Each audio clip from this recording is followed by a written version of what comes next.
क्या आप जानते हैं कि आप जितना धार्मिक बनने की कोशिश करते हैं, उतना ही आप सच्चे धर्म से दूर हो सकते हैं? रुकिए, यह कोई विरोधाभास नहीं है। यह वही सच्चाई है जिसे जानने के लिए हमारे ऋषि मुनियों ने अपना पूरा जीवन लगा दिया।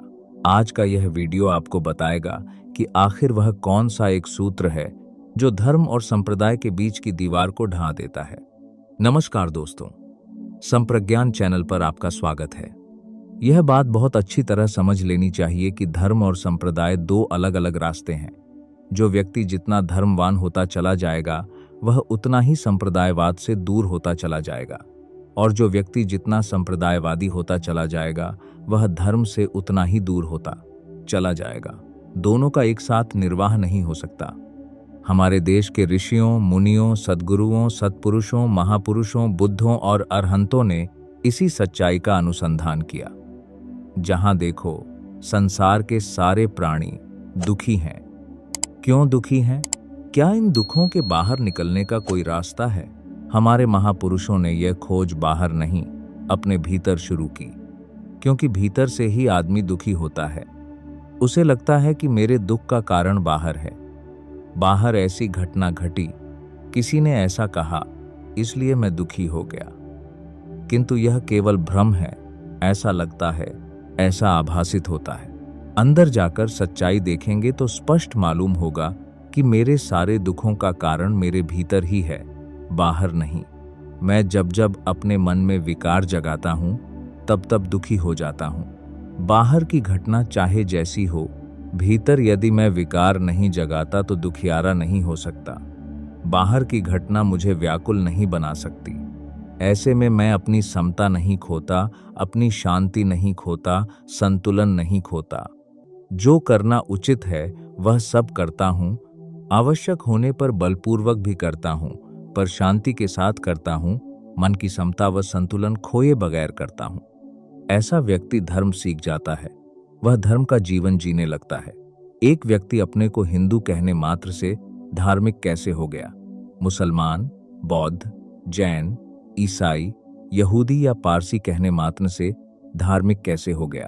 अपने को हिंदू कहने वाले व्यक्तियों में से कोई धार्मिक भी हो सकता है, कोई बिल्कुल अधार्मिक भी। इसी प्रकार अपने को बौद्ध, जैन, ईसाई, मुसलमान या सिख कहने वाला व्यक्ति धार्मिक भी हो सकता है और अधार्मिक भी। धार्मिक वह है जो कुदरत के नियमों के अनुसार अपना जीवन ढाल लेता है। अधार्मिक वह है जो कुदरत के नियमों को तोड़कर अपने आप को दुखी बना लेता है तथा औरों को भी दुखी बना देता है। यह धर्म की पुरानी परिभाषा है। अपने देश के जो ऋषि मुनि हुए, वे सारे के सारे वैज्ञानिक ही हुए। उन्होंने सत्य का अनुसंधान किया, उन्होंने प्रकृति के नियमों का अनुसंधान किया, उन्होंने ऋत का अनुसंधान किया, इसीलिए ऋषि कहलाए। यह अनुसंधान केवल बुद्धि के स्तर पर नहीं होता और न केवल पुस्तकें पढ़कर होता है। यह अनुसंधान अनुभूतियों के स्तर पर होता है। भीतर देखते हैं तो मालूम होता है कि जब भीतर विकार जगाता हूं, तब मैं अपनी समता खो देता हूं और व्याकुल हो जाता हूं। जब भीतर विकार नहीं जगाता, तब मैं अपनी समता बनाए रखता हूं और दुखों से मुक्त रहता हूं। यह कुदरत का नियम है, यही धर्म है। जैसे अग्नि का धर्म है जलना और जलाना। यह धर्म ना हिंदू है, न जैन, न ईसाई है, न ही बौद्ध। यह अग्नि का धर्म है, स्वभाव है, प्रकृति है, लक्षण है।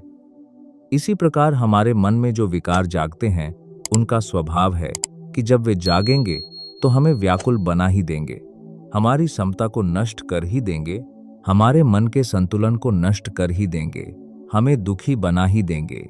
हर विकार का स्वभाव है दुखी बनाना, न केवल स्वयं को दुखी बनाना, औरों के लिए भी दुख का निर्माण करना तथा सारे वातावरण को दुखी बना देना। यह बात जिसकी समझ में जितनी जल्दी आ जाती है और जो अपने आप को कुदरत या प्रकृति के इस नियम के अनुसार ढालने लगता है, वह सही माने में उतना धार्मिक हो जाता है, सही माने में सुखी हो जाता है। अब वह अपने आप को हिंदू कहे या बौद्ध, जैन कहे या ईसाई, कोई अंतर नहीं पड़ता।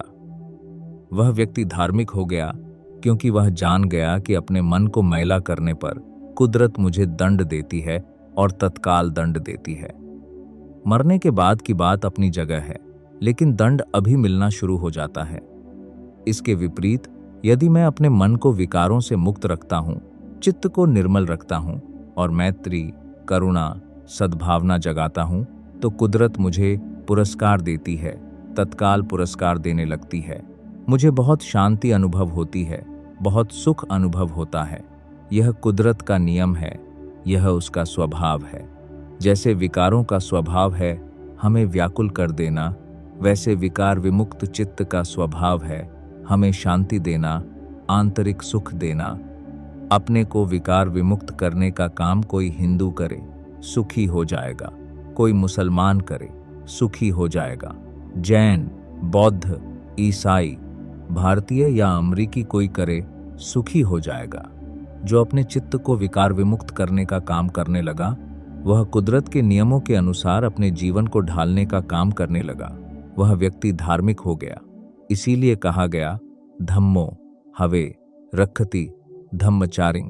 जो धर्म का आचरण करने लगा तथा अपने भीतर धर्म का जीवन जीने लगा, उसकी रक्षा धर्म करने लगा। धर्मो रक्षति रक्षित। जो धर्म की रक्षा करता है, धर्म उसकी रक्षा करता है। पर किस धर्म की रक्षा करता है? हिंदू धर्म की, बौद्ध धर्म की, जैन धर्म की या मुसलमान धर्म की? जहां धर्म को हिंदू मान लिया, बौद्ध मान लिया, जैन मान लिया, ईसाई मान लिया, वहीं भटक गया, धर्म से बहुत दूर चला गया। रक्षा धर्म की करनी है और धर्म अपने भीतर है। जिस आदमी ने अपने भीतर के विकारों को जीत लिया, वह विजयी हो गया। मैंने चित्त को निर्मल कर लिया तो मेरे भीतर जगा हुआ धर्म अपने आप मेरी रक्षा करने लगा, मुझे दुख से बचाने लगा, मुझे संकटों से बचाने लगा। जीवन में चाहे जैसे तूफान आए, धार्मिक व्यक्ति व्याकुल नहीं होता, क्योंकि धर्म उसकी रक्षा करता है। धर्म हर व्यक्ति का अपना होता है, समूह का नहीं हो सकता। एक एक व्यक्ति को धर्म का पालन करना है। अनेक लोग पालन करने लग जाएं तो बड़ी अच्छी बात है, सारे समाज में सुख शांति फैलने लगेगी। पर यह आवश्यक है कि एक एक व्यक्ति धर्म धारण करे। एकं एव चरे धम्मन। एक एक व्यक्ति धर्म का आचरण करे। न धम्मध्वज का भवे। धर्म की ध्वजा न बना ले, धर्म की ध्वजा बना लेगा। यह हमारा धर्म, यह तुम्हारा धर्म, तो संप्रदाय खड़ा कर लेगा, धर्म के नाम पर दिखावा शुरू कर देगा। ऐसे व्यक्ति में धर्म नहीं होगा, क्योंकि धर्म के नाम पर भावावेश जगाकर वह अपना संतुलन खोता है, साथ ही लोगों का भावावेश जगाता है और उनका भी संतुलन नष्ट करता है। मजहब के नाम पर जज्बाती कट्टरता जगाता है ताकि लोग पागल हो जाएं। यह धर्म कैसे हुआ? जिसने अपने मन का संतुलन खो दिया, भले धर्म के नाम पर ही खो दिया, वह धार्मिक कैसे हुआ? धर्म उसकी रक्षा कैसे करेगा? जैसे ही उसने भावावेश जगाकर अपना संतुलन खो दिया, वैसे ही उसकी सुरक्षा नष्ट हो गई, वह आरक्षित हो गया। धर्म एक एक व्यक्ति का होता है। एकं एव चरे धम्मन। एक एक व्यक्ति धर्म का आचरण करता है तो समाज का कल्याण हो जाता है। जब सारा जंगल मुरझा गया हो और हम चाहें कि यह फिर हरा भरा हो जाए, तो हर वृक्ष को पानी देना होगा। जब प्रत्येक जड़ में पानी जाएगा, तब एक एक पेड़ हरा होगा और सारा जंगल अपने आप हरा भरा हो जाएगा।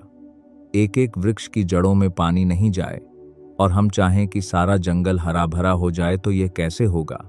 इसी प्रकार हम चाहें कि एक एक व्यक्ति धर्मवान हो या न हो, पर सारे समाज में फिर से शांति आ जाए, सारा समाज बड़ा सुखी हो जाए, बड़ा धर्मवान हो जाए, ऐसा होना संभव नहीं। हिंदू धर्म का पक्ष लेने वाले बहुत हैं, बौद्ध धर्म के हिमायती बहुत हैं, मुस्लिम धर्म, जैन धर्म, ईसाई धर्म, सिख धर्म के हिमायती बहुत हैं, परंतु धर्म का हिमायती कोई नहीं, क्योंकि धर्म धारण करना बड़ा कठिन है। सामूहिक जुनून पैदा करना आसान होता है, एक एक व्यक्ति में धर्म जगाना बड़ा कठिन काम है। रक्षा एक एक व्यक्ति की एक एक इकाई की होती है। जिस व्यक्ति ने अपने भीतर धर्म जगा लिया, उसी की रक्षा होने लगी। धर्म उसकी रक्षा करने लगा, प्रकृति उसकी रक्षा करने लगी, वह दुखों से मुक्त होने लगा। अब उसमें कोई भय नहीं रह गया, वह निर्भय हो गया, निर्वैर हो गया। अब उसका कोई बैरी नहीं। कोई दूसरा व्यक्ति गलत काम करता है तो उसके प्रति करुणा जागती है, मैत्री जागती है कि बेचारा रोगी है, दुखियारा है, कैसे विकार जगा रहा है और विकार जगाकर व्याकुल हो रहा है।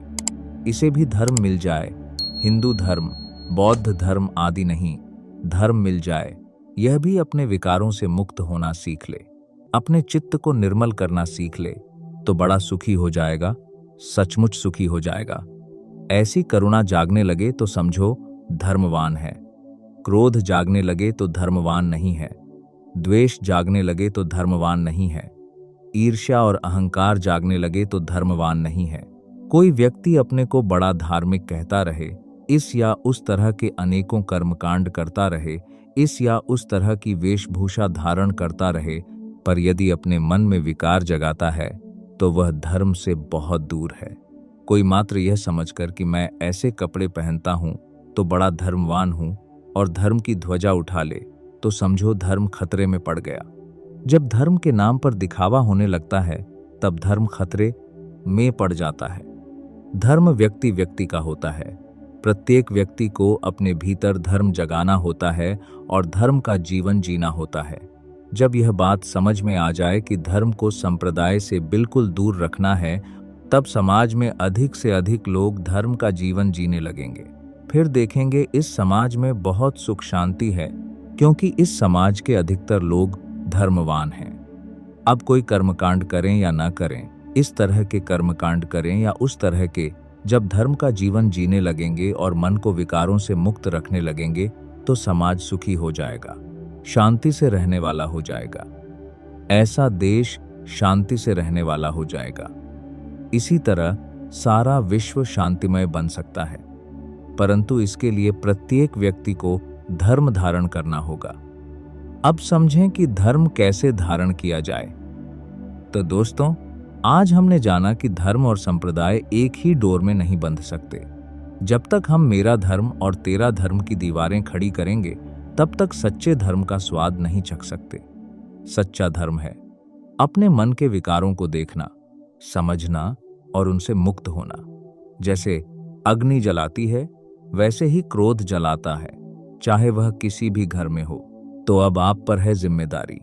क्या आप सिर्फ एक लेबल हिंदू, मुसलमान, बौद्ध, ईसाई बनकर रहेंगे या धार्मिक बनेंगे? क्या आप अपने भीतर के विकारों को जीतेंगे या बाहरी दिखावे में उलझे रहेंगे? अगर आपको हमारा यह वीडियो पसंद आया और इससे कुछ नया सीखने को मिला, तो कृपया इसे लाइक करें, शेयर करें और संप्रज्ञान परिवार का हिस्सा बनने के लिए चैनल को सब्सक्राइब जरूर करें और बेल आइकॉन भी दबा दें, ताकि आपको नए वीडियो की जानकारी तुरंत मिल जाए। मिलते हैं अगले वीडियो में। तब तक जागरूक रहें, शांत रहें। भवतु सब मंगलम, सबका मंगल हो।